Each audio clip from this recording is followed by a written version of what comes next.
This is Fred VanVleet sweatsuit, man.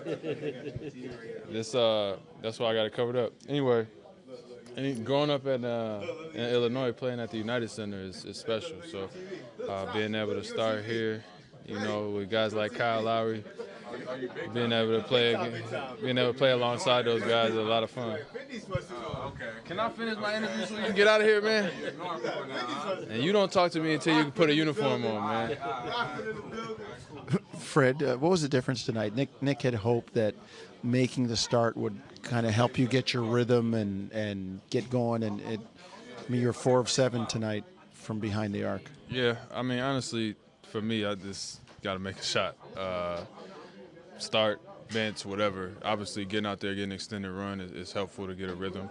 Knowing, that you're starting a game and knowing that I think I played the whole first and the whole third or whatever. So, being out there long enough to mess up and find the rhythm and feel the ball a little bit. It's easier, so to speak, but at the end of the day, man, I just got to make shots, and tonight I was able to do that. How much does it help that you're out there with Kyle, with Serge, and not that you're not responsible for running it, but it's different than when you're with the second unit and you've got other guys to get involved. Well, it's different lineups, and I think that we talked about that earlier this year. I told you guys it's going to take some time. I don't know if we're expecting the bench to be the same as last year, but it's completely different guys out there, so it's going to take time to figure it out. Tonight is probably the first time I was able to play with Pascal for extended minutes all year. He was one of the guys who I had a lot of success with, so those things help. Well, we're going to find our rotation. We're going to find our lineups that work for us.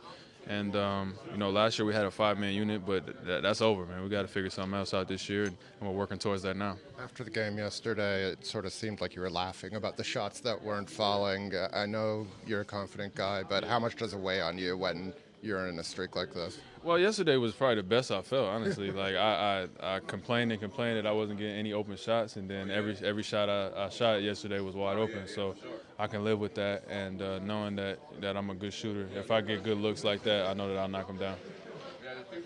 Shut up, man. Coach was saying you're a bit of coming into this game, you're kind of a shell of who you had been, and he was blaming a lot of that on injuries. How banged up have you been, and how healthy do you feel now? Yeah, I don't really make excuses. I'm still not where I want to be in terms of being healthy, but that's the NBA season. You gotta play through it, and you gotta find ways to be successful out there. And for whatever reason, I haven't been as good as I can be. I don't feel like I've been bad in any sense, but just not where I should be and not playing up to my standards. So figuring it out, and today was a good game. Obviously, I got to build on it, and I don't get too low, and I'm not getting too high off of this one. I got to put something together now and be consistent. Was it especially hard to take since you got off to such a good start before you hurt the toe? No, not really. I honestly, last year I struggled at the beginning of the season, maybe even worse. And so those are things that I live with. You got to be able to take those on the chin and keep pushing, keep your spirits high, keep putting the work in, knowing that it'll balance out eventually. Do you believe in momentum? Like one game kind of maybe putting a light on and spurring you to the next one?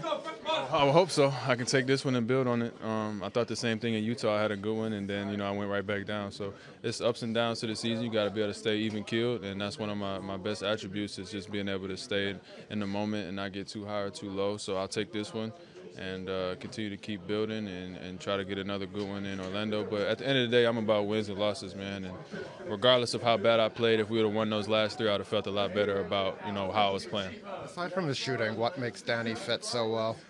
He's just one of those, transcendent players that can play anywhere, any style, any system. The way, obviously, the shooting, I don't know if you can just eliminate that attribute, but he's a good defender, smart, cuts, moves the ball well, and obviously add a cherry on top with the spacing with the three-point shooter is special.